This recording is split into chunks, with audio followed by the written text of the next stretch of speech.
বৃহস্পতিবার সকালে SM school and কলেজের শিক্ষার্থীদের ইফটিজিং করার প্রতিবাদে মানবের সভাপতি ও অভিভাবক কল্লোলের নেতৃত্বে শিক্ষা প্রতিষ্ঠান চত্বরে শিক্ষার্থী ও অভিভাবকদের প্রতিবাদ জমায়েত অনুষ্ঠিত হয়েছে।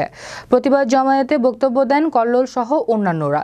তারা বলেন, এই প্রতিষ্ঠান চত্বরে মাঝে মধ্যেই অনেক শিক্ষার্থীকে ইফটিজিংয়ের শিকার হতে হয়। ভবিষ্যতে আর কোনো শিক্ষার্থীকে যেন ইফটিজিংয়ের শিকার না হতে হয়, এজন্য কঠোর ব্যবস্থা গ্রহণ করা উচিত শিক্ষা প্রতিষ্ঠানের পক্ষ থেকে।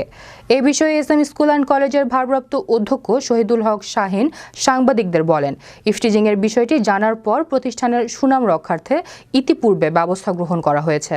আমাদের এই প্রতিষ্ঠানে সম্পূর্ণ এই আইন শৃঙ্খলা রক্ষার জন্য একটা কমিটি করা আছে। আমি সেই কমিটির নিজেও একজন মনে করো প্রধান হিসাবে প্রধান।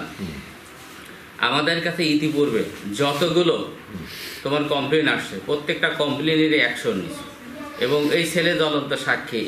এর আগে এই যে ছেলেরা ভিকটিম, এর আগেও দুষ্টুমি করছে, ওকে আমরা 6 মাসের জন্য ক্লাস সাসপেন্ড করেছি। এবং আজকে যে বিষয়টা নিয়ে আপনারা এসেছেন, সেই বিষয়টা গতকালকে 2:45-র সময় আমার কাছে অবজেকশনটা আসার সঙ্গে সঙ্গে আমি গার্জিয়ানের সঙ্গে কথা বলি এবং গার্জিয়ানকে সকাল 10:30টায় টাইম দেওয়া হয় এখানে হাজির হওয়ার জন্য। এখন 10:30টা বাজে, গার্জিয়ান এখনো 10:30 তো বেজে গেছে, তাই না? হ্যাঁ, 10:30 পার হয়ে গেছে, গার্জিয়ান এখনো আসেনি। ওই ছেলেকে আমি হাজির করেছি, যে ছেলে ভিকটিম তাকে হাজির করেছি। আমি এখন আমার কাছে যেহেতু অবজেকশনটা আসছে, আমার পরিষদ আছে, তাদের সঙ্গে বসে ওই উভয় পক্ষের সঙ্গে বসে আমি শুনে যে অপরাধী হবে তার প্রাতিষ্ঠানিক যে ব্যবস্থা, সে ব্যবস্থাটা আমি যথাযথ নেব। ইতিপূর্বেও নিয়েছি, এবারও নেব ইনশাআল্লাহ।